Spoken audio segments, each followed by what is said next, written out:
Halo, assalamualaikum warahmatullahi wabarakatuh. Selamat datang, selamat berjumpa lagi di Kujang Channel. Channel tempatnya belajar, praktek, dan berbagi.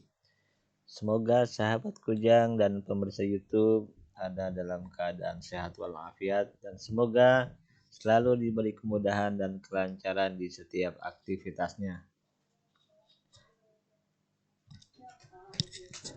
Pada video kali ini saya akan mencoba menunjukkan cara menghitung growth atau pertumbuhan dalam persen.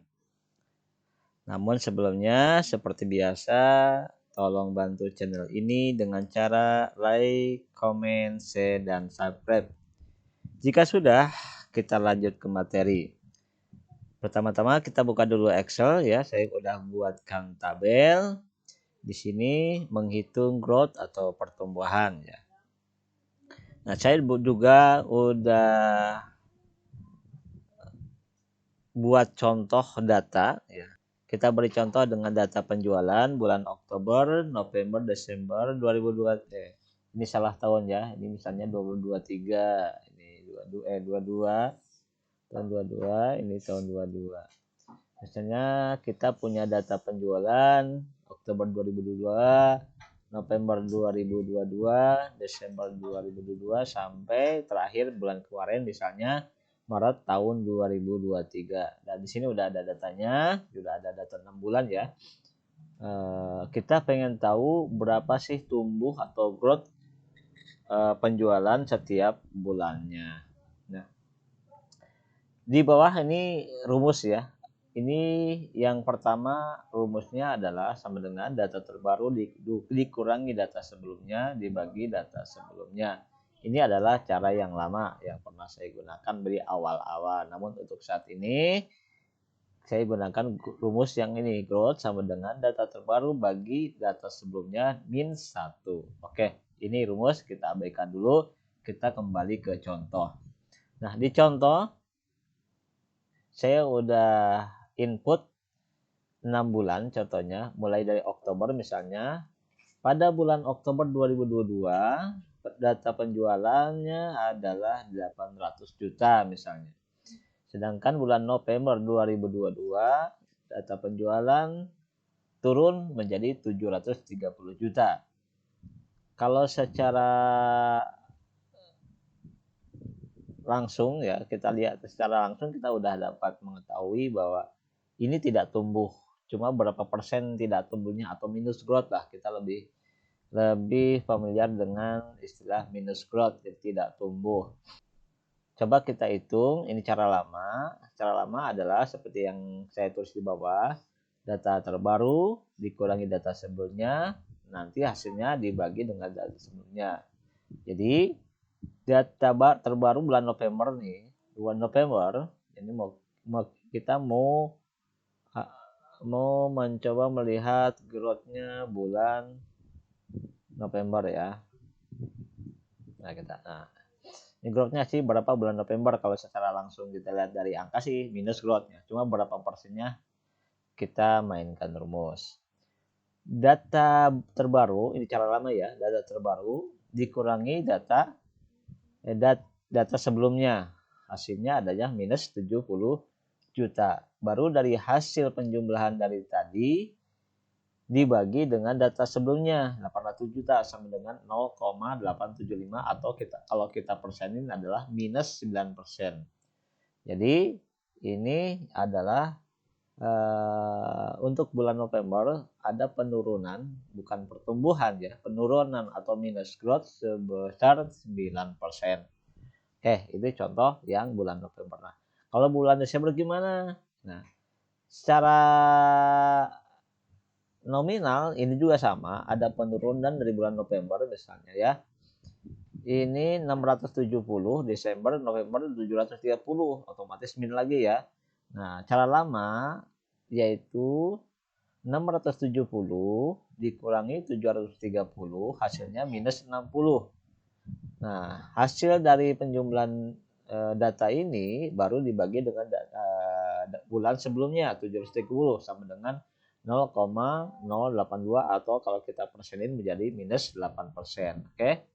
Nah, ini contoh yang minus ya. Berarti untuk bulan November Desember itu tidak tumbuh, justru malah turun dari bulan sebelumnya.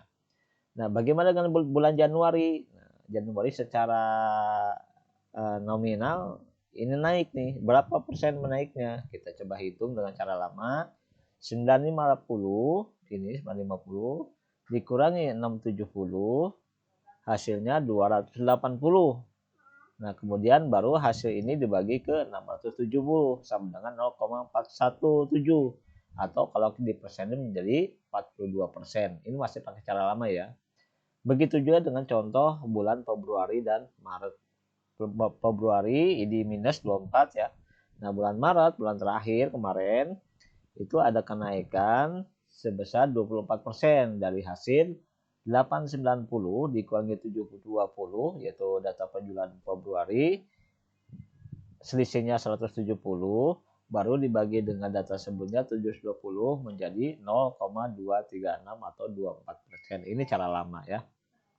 Jadi harus dikurangi dulu karena melihat atau pengen tahu hasil selisihnya berapa. Nah, dari selisih itu baru dibagi dengan bulan sebelumnya. Itu cara untuk melihat pertumbuhan dengan cara lama, dengan rumus cara lama. Nah, untuk cara baru kita nggak usah menentukan selisih dulu, tapi langsung dengan perhitungan. Rumusnya adalah growth sama dengan data terbaru dibagi data sebelumnya minus 1. Nah, kita praktekkan ya. Nah, untuk bulan November tadi yang minus 9%, coba kita di sini ketik sama dengan ketik sama dengan baru data terbarunya berapa? 730 yaitu data bulan November ya yang mau kita hitung dibagi data bulan sebelumnya 800 juta baru minus 1. Ya, di sini rumusnya kelihatan ya. E6 dibagi E5 minus 1. E6 adalah data penjualan November, E5 data penjualan Oktober. Jadi sama dengan E6 bagi E5 minus 1. Kalau sudah kita cek udah benar, kita langsung enter. Maka hasilnya minus 9. Oke. Sebenarnya kalau satu sudah dibikin rumus, ke bawah juga bisa ngikutin, tinggal copy sebenarnya. Coba kita praktekkan lagi yang kita praktekkan dulu rumus yang terbaru ini, rumus yang di sini kita praktekkan di bulan Desember. Kita ketik lagi sama dengan data bulan Desember dibagi data bulan November minus 1. Ya, kita cek lagi. E7 ini kolom row 7 yaitu data penjualan bulan Desember dibagi E6 dibagi data penjualan bulan November minus 1. Ya, kalau sudah kita enter aja langsung muncul minus 8. Hasilnya cocok dengan penjualan ini atau cocok dengan perhitungan yang cara lama. Nah, untuk selanjutnya boleh teman-teman bikin manual atau kita copy langsung. Ctrl C di sini, kita copy ke bawah. Bisa enter langsung atau bisa klik kanan formula. Ya. Nah, nanti akan muncul seperti ini. Nah, hasilnya di bulan November itu growth minus growth 9%, Desember minus growth 8%, Januari growth 42%, cukup besar. Februari minus growth 24% dan bulan Maret growth 24%. Jadi itu caranya ya. Rumusnya lebih simpel daripada rumus yang cara lama karena cara lama menjumlahkan dulu selisih dari penjualan yang sekarang dibanding dengan penjualan sebelumnya. Baru dibagi dengan penjualan sebelumnya untuk menghasilkan persentase growth-nya. Sedangkan untuk cara baru langsung dihitung dan langsung ketemu hasilnya.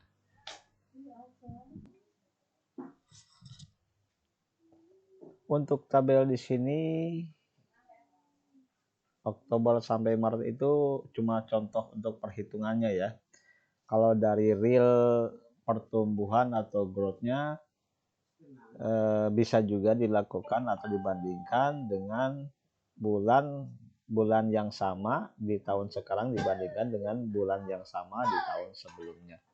Jadi kalau ini kan contohnya pertumbuhan tiap bulan, maksudnya bulan sekarang dan bulan sebelumnya.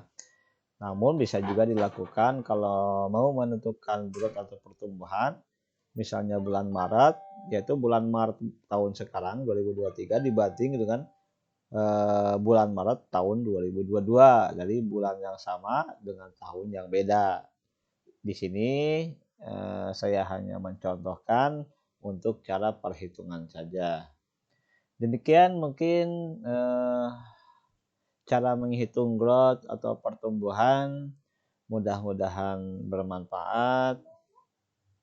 Kalau ada saran atau masukan silahkan tulis di kolom komentar. Sampai jumpa di video-video selanjutnya. Assalamualaikum warahmatullahi wabarakatuh.